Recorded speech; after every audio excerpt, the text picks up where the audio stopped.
Pastor Bob Schaefer. And I'm Pastor Eric Damon. Thanks for coming out tonight. How is everybody doing? You guys, are you good? This is good? What is your secret to be good? Are you guys not paying attention to what's going? I'm not good. I'm getting tired of people telling me that it could be worse, though. That's the whole problem. If you could look me in the eye and tell me this is as bad as it gets, I could relax. Instead, you have to threaten me with this worse that could happen. You wouldn't do that in any other situation, would you? If you were to leave here tonight and there was a rainstorm and you saw a homeless person huddled underneath a balcony to stay out of the rain, would you tell them, cheer up, the guy up there could be peeing on you? It doesn't make sense, but well, thank you though, everyone, for coming out. I do not normally introduce myself as Pastor Eric when I take a comedy stage, but this is the Comedians with Pastors Talking Bible, a long name for a podcast. But when you're searching for podcasts that don't have many people watching them, you need a long name so that the algorithm knows what you're actually looking for. By the time you've typed all of those words, the computer knows exactly what you are looking for, and you will find us. But it was, 2-3 years ago that I had gone to Pastor Bob, and I had been performing comedy while serving the congregations that I serve. And if you do that, on both sides, people will ask you about the overlap between preaching and telling jokes. And other than that I talk at you, they're very different things, but people want to know what they are. And I said I wanted to do a podcast that incorporated something of where the overlap in the two was. And we came up with the idea of bringing comedians on to talk about the Bible for an hour with us every week, which is on paper just a bad idea. It should have been terrible from the start, but it's actually been really fun. It's every single time we do it, it is always silly. It's mostly irreverent, if my words can work for me, and every now and then it's profound too. So if you enjoy anything you hear tonight, go check out our podcast. We're in a season break now, but in the fall we'll start up again. And once a week, if you attend a church and the church you attend happens to be one that follows the lectionary, we'll be talking about the Bible readings that you'll hear that Sunday. If you don't attend a church or it's not a lectionary one, you'll just hear comedians talk about Bible stuff in a way that is hopefully funny. How many of you have been out to a local comedy showcase before? By round of applause. Okay, we got a couple people here. Is anybody here this your first time at a local comedy showcase? We got a couple people. All right, so this is not going to be like a special that you watch on Netflix where we're going to have one person come out. It's going to be nice and edited. No, we're going to have 5 comedians. It's going to be relatively quick. They're going to tell you their jokes, and we'll move on to a next one, and then our headliner will introduce and bring them out for you. You get to decide how much fun you want to have tonight. You can sit there and wait until somebody pulls out the laughter out of you, or you can be ready to laugh and get into a good time. And I think we all need to have some laughter tonight. So I'm going to tell you a couple of jokes that won't be as good as the rest of our comics, and then we'll bring them up and get them to tell jokes. The library has asked me to tell you, because this crowd does look like a more preaching style demographic that I'm used to talking to than a comedy demographic. So you may have to go to the restroom at some point in time during this show. If you do, there is a restroom to that side. There's signage that points you where it goes, and if you go down the stairs, there are another family restroom and a men's and a women's. There's plenty of places to go and do that. But since I did introduce myself as a pastor, I will tell you a story that I don't get to tell too often when I'm doing a comedy show where I would have to admit that I'm a pastor, because I have to for this joke, and that doesn't always go over well in a comedy club bar environment. But you need to know that I am a pastor in this story, largely because I am in the full kit in this story. I've got the black shirt, the white collar, the pectoral cross, I am in exorcist cosplay at this time, because I have come from the hospital where nothing funny happened at the hospital. So we don't really need to talk about that, except I could tell you, for those of you who don't know, that sitting with someone and holding their hand and helping them cross over that next step as they breathe their last can build up a wicked case of the munchies. So I needed a snack. Thankfully, from the hospital to my house, there is a gas station about halfway there that sells ginger beer and pizza, everything that I need at this point in time. So I stopped to get in there. It is in the middle of the morning, night, 3 in the morning, whatever we want to call that, as I pull in, and there is a young man back by the beverages doing I'm not good at physical comedy. It's a weasel, a prairie dog. I don't know if he was on mushrooms or acid, but it was a Herculean journey for him to have made it from whatever forest glen or parental basement he was dwelling in to get to this well-lit public place of market. And he hasn't seen me. I know he hasn't seen me, because as I come around the corner, and he looks up and sees me in full-on zombie slayer outfit. He runs towards the door at the exact moment that a state patroller walks in the front door. And I don't know if any of you even believe in Jesus, but it was worth every 6 years that I spent in seminary for that one moment of watching this child do the cost-benefit analysis between jail and hell, where he thought we were going to send him. It was 3 in the morning. Neither of us were actually very concerned, but we did, in a wordless communication between me and this state patroller, decide this is too good of an opportunity to pass up. And we began to walk around the store pretending to shop. And every time he would move, real quick, look at him. I don't know how long we did this, but we did it long enough that the young man working behind the counter lost interest and went back to putting the goods up on the shelves. And some people think we were mean to that kid. I will say this.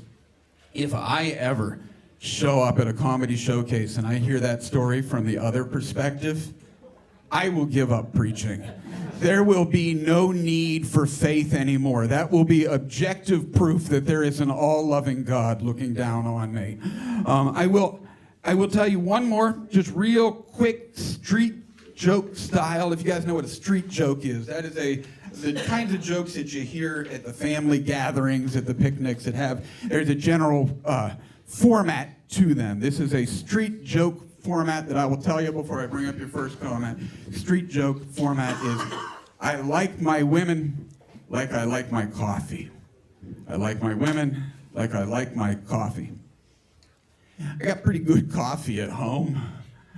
I even have a travel cup if I want to go out somewhere. I can bring it with me. People tell me I could get a fancier coffee if I went somewhere, but then they just put stuff on it that ends up in my beard, and the coffee's not even any better. And I mean, sometimes my coffee will say to me, maybe you should try different coffees. I don't know if I'm the right coffee for you. And I say to my coffee, coffee. I've tried lots of coffee. I started drinking coffee at, frankly, an inappropriately young age. And, I mean, some of them have been like gas station coffees or church basement coffees, which I can't even stomach now. But, I mean, I don't even know if that improves my life. But now that I've had a good coffee, have I just been robbed of the ability to drink a bad coffee? And my coffee says, are you going to make a joke about this conversation? And I say, no, I'll pretend this is about my wife, so nobody knows I'm talking about my coffee. There's a bit more to that, but I think you want to bring up your first comic. This is Abby Elias is coming up. You can catch her every other week on our podcast. This Friday, the Roast of Twilight at next Friday. October 3rd. 2 Fridays from now. Roast of the Moon Show is this Friday. That's at Arcade. Yes. And October 3rd at Mr. Small's Roast of Twilight? Yes, sir. All righty. I'm wonderful at knowing all of the places to tell you to find your comics, but do give a big round of applause for Abby Elias.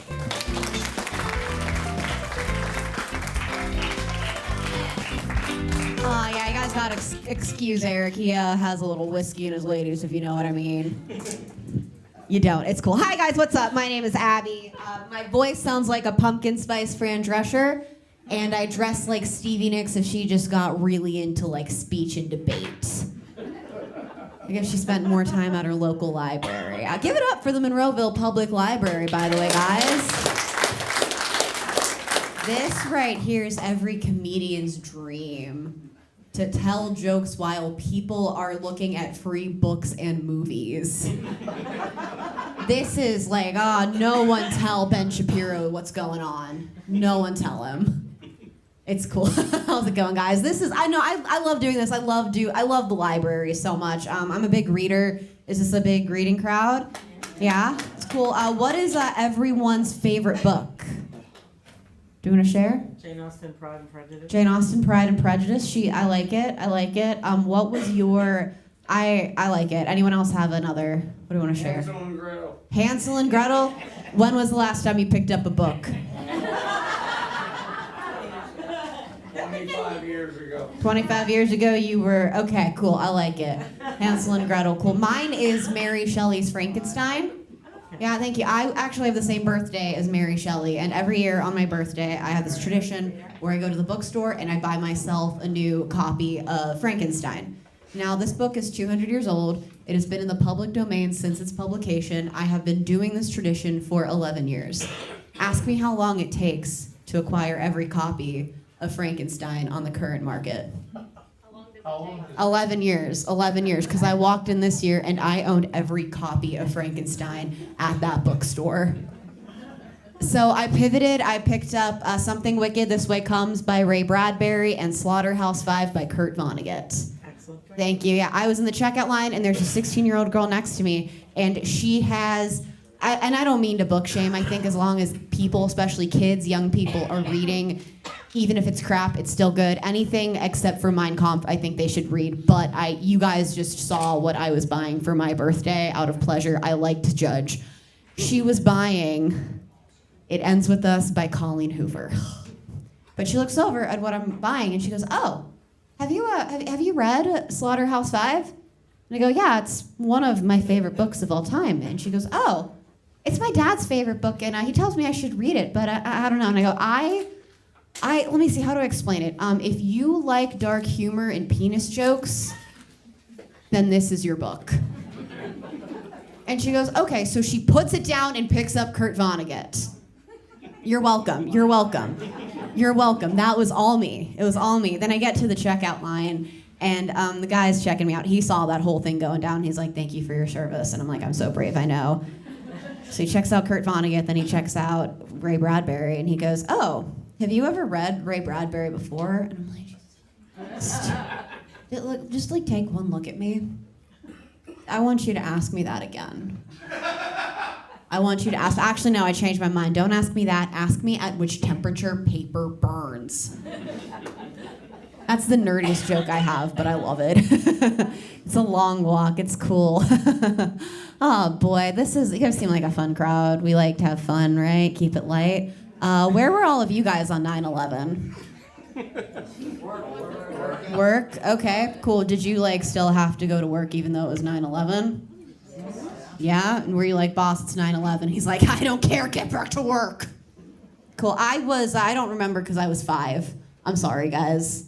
I'm sorry. And this might be the darkest joke I have, but every time I watch footage of the second tower getting hit with someone who's significantly older than me, and remembers where they were, I always watch them like kind of have a flashback to where they were on that day when they saw the second tower get hit. And even though nothing had been confirmed, just that crippling realization slowly hits them. But on the meanwhile, me who does not remember that day, I'm watching it kind of like in the same way that like when you're watching The Sixth Sense with someone who's never seen it before, like you are gonna lose your mind when I tell you what happens. Oh, that was dark. It's cool. If you guys think that's sad, I work with children who were born after 9/11. So I had to tell them about what happened. And it was actually really nice. I showed them the reading of the names on September 11th, and they all had questions about it, and I answered their questions, and I spoke to them like an adult, which they really appreciated. But if you guys know anything about kids, is that they do not care about anything. Because this one kid in the front row goes, "So this is cool, but can we learn about the Titanic next?"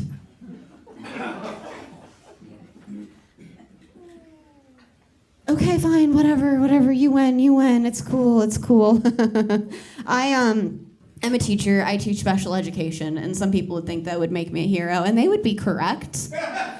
But all that means is I am no longer afraid of scary movies. Because you know that movie, Halloween? Yeah, 1978, some people may watch that, and they see Michael Myers as a speechless killer on a murder rampage. I watch it, and I see a nonverbal autistic 21-year-old who was failed by the American healthcare system. Because that doctor breaks like 7 violations per film. He's always like, the evil's out, we need to catch the evil. And I'm like, okay, buddy, in my classroom, we just call them people. And I'm not saying I can fix Michael Myers, but give me 5 minutes. Give me 5 minutes alone with Michael Myers, and you'll see 1 star in his behavioral chart. Means he can get an extra 5 minutes on the iPad. Like, Michael, put the knife down. I know when teenagers have sex, it makes you have big emotions, but that doesn't mean we can, okay, you're stabbing me? All right, I'll wait. I will wait. You guys have kids? Kids? Okay, cool. No, I'm with you too there, ma'am. I have no kids of my own, but I do have 2 cats and a sourdough starter. So, I feel like it's the same, right? Anyone ever mess around with sourdough? Anyone try to get into sourdough? Yeah, how's it? How long have you guys been at it? 2. I'm almost done. How long have you been at it? No, I have a dog and 2 sour. A dog and 2 Oh, you are committed. Regular and whole wheat. Oh my God. Okay, I'm sorry. We gotta like talk after this because I've got notes. Yeah, it is. If you've never messed around with sourdough, basically what you do is that you just get flour and water and you mix that together and you put it in a mason jar and you leave it in your microwave. And somewhere along the line, you play God and create life. And now I can't go on vacation without worrying if my sourdough starter is going to either starve or take over my apartment. It's cool. It's cool. Oh boy. Hi, how we doing? Mid-show check-in. We're here. We're surviving. We're living. We are living. I had a big birthday not too long ago. I turned 29. If you guys, thank you. Thank you. Okay, that's exactly how I feel too. Like it's thank you. Yeah. I am 29. If you do the math, that means I was born in 1996. And I told that to one of my students who was born in 2007. And he goes, "Holy crap. You were born in the 1900s." Well, that's a first. And I like just the tone, born in the 1900s. The way he said that makes me think that he thinks I witnessed the assassination of JFK, the assassination of Archduke Franz Ferdinand, and the Ford Bronco chase all before my 4th birthday. And I had to sit him down and be like, "Hey, buddy, listen. I'm not the 1900s that, watch the Nazis occupy Paris. I'm the 1900s that watch Rugrats Take Paris on an orange VHS tape." And he goes, "What's a VHS tape? Is that something you lost on the Titanic? When are we going to learn about the Titanic?" All right, I've been Abby Evans. Have a good night.